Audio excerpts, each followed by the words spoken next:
Hey y'all, watch me take this rough lumber and turn it into these two end grain chaos cutting boards.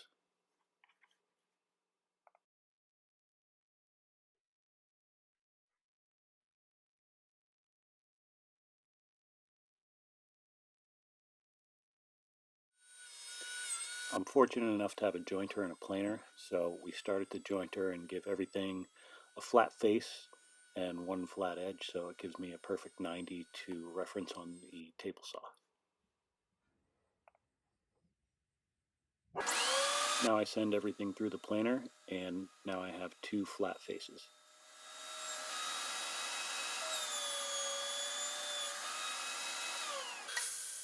Now everything is varying in thicknesses, but I cut everything to 1.5 inches wide on the table saw. And I was fortunate enough to get a used drum sander, so I send that through, and that really helps with the glue up. I arrange everything in a random order and label everything, and then I start with the first glue up.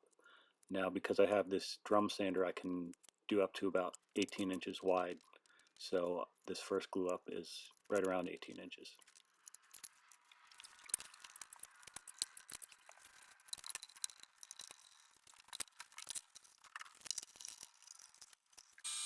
A day or two later, I run these through the drum sander and get both sides nice and flat.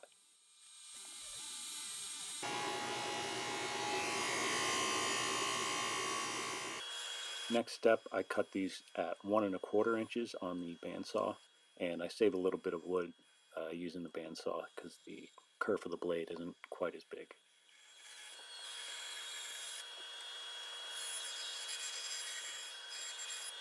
And into the second glue up, I'm using Type Bond 3 on all these glue ups. This time I keep them under 13 inches so I can run them through the planer. And a couple days later, once they're nice and dry, I run them through the planer on both sides.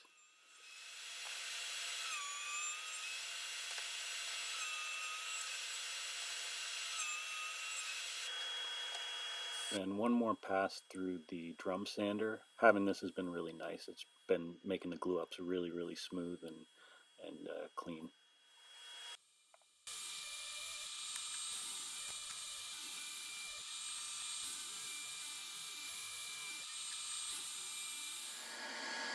Now over to the table saw. I cut everything at 1 inch. Decided to use the table saw this time just because it's quicker and a little bit cleaner. The downside is that you lose a little bit more material because the blade is wider.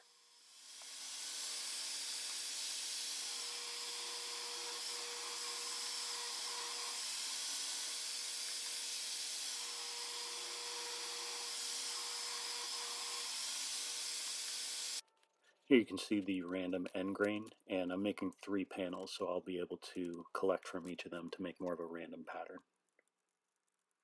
And glue up number 3.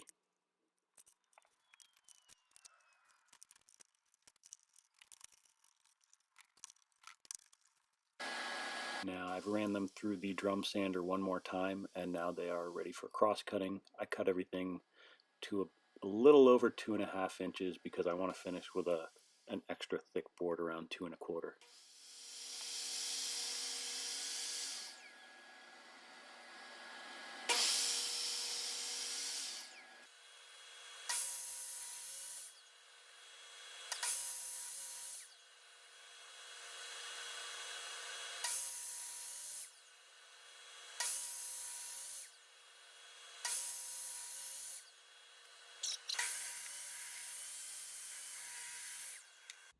And here are all the pieces. There was about 13 pieces for each panel, so I have quite a bit to choose from.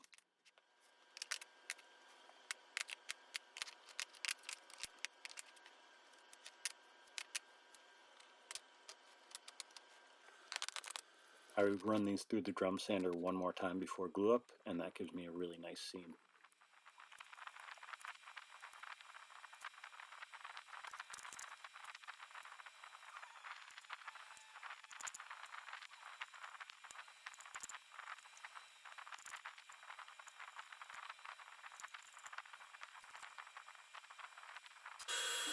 Once they've dried for a few days, I run them both through the drum sander again, And this time I don't have to use a router sled because I have this drum sander, which is pretty nice.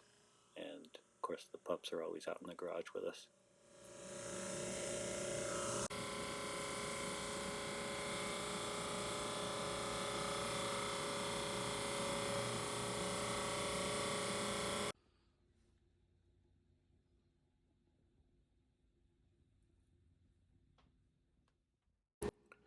And I take one of the edges and join it, and that way I have a flat reference for the other side, and then I can also square everything else up from there.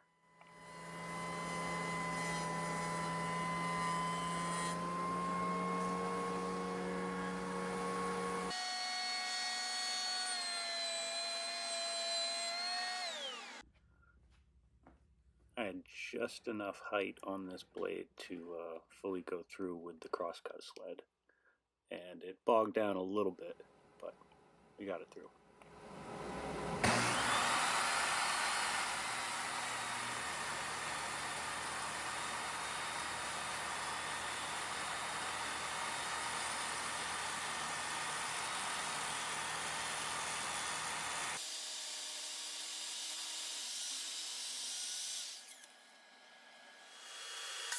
I square up the other edge as well, and then I just have one more edge to clean up, and I'll do that at the table saw.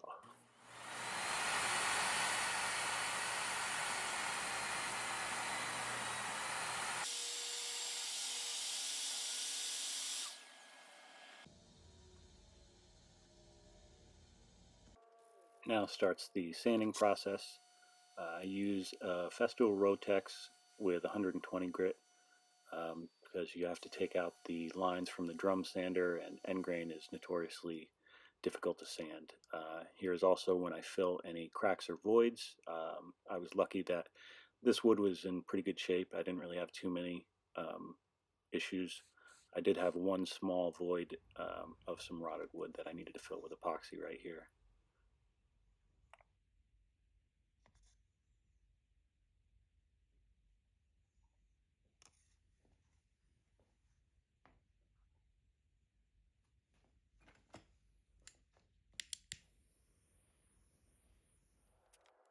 And once I've sanded up to 150 grit, I start my router work. I added a juice groove to both of these boards, and then I do my roundovers and my handles.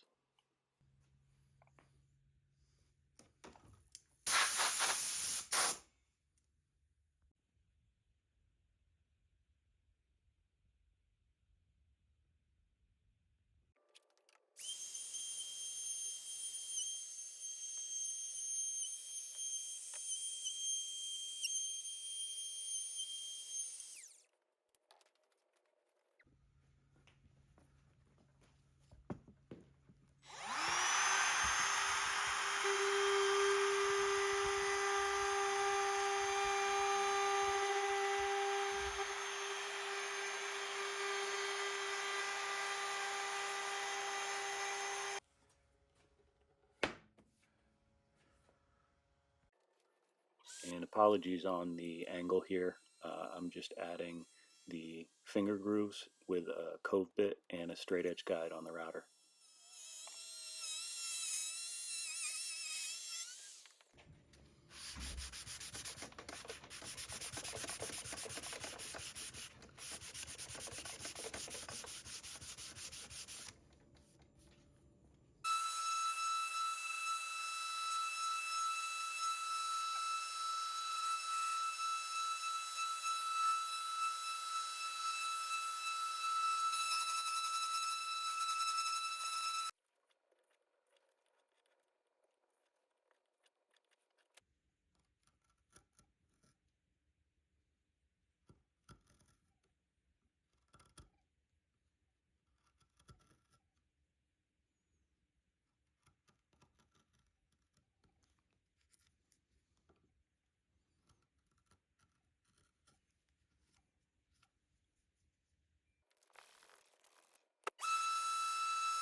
At 220 grit, I'll raise the grain with some water, which helps raise the fibers of the wood, and then I'll sand it back down once it's dried with 220 again. And I'll do this a couple times to give me a really smooth finish.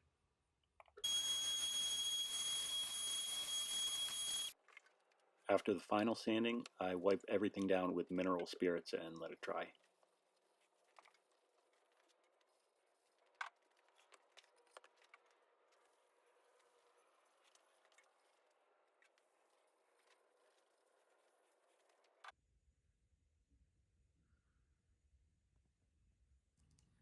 For the finish, I'm using a wood bowl finish, and anytime you have end grain, it uses a lot of finish the first round, so I pour quite a bit on, let it soak in, and then buff in the excess.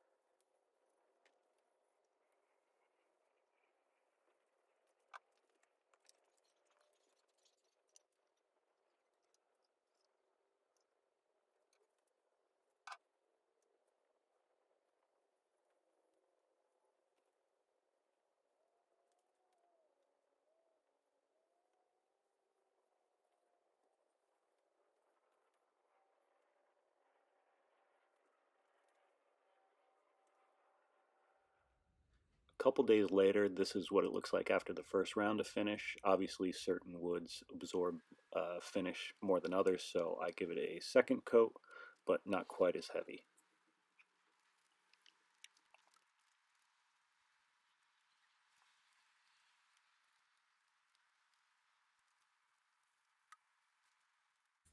And once that's dried for a few more days, I hit it finally with 400 grit. This is real time, so you see how quickly I move the sander, and it's not very long, just knocking down the high spots and any little dust nibs. Um, so that gives it a really, really fine finish and very smooth to the touch.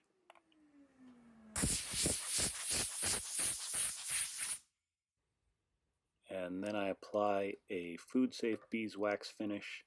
Um, this is one that you really just work in with a cloth and really just rub it in, and that fully seals up all that end grain.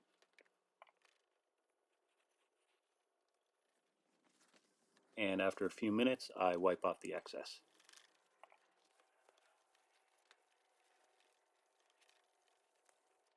I almost always attach rubber feet to end grain cutting boards, generally because they're so heavy, um, and they're just easier to pick up when they have a little bit of clearance underneath them.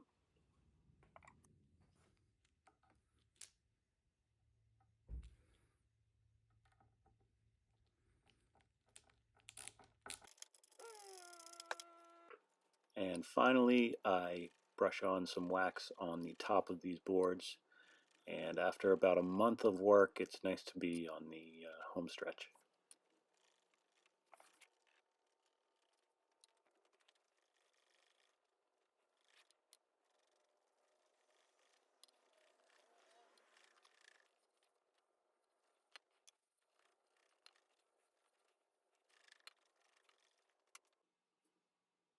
And here they are. I'm pretty happy with how they came out.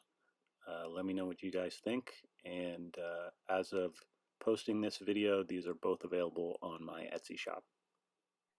Thanks for watching.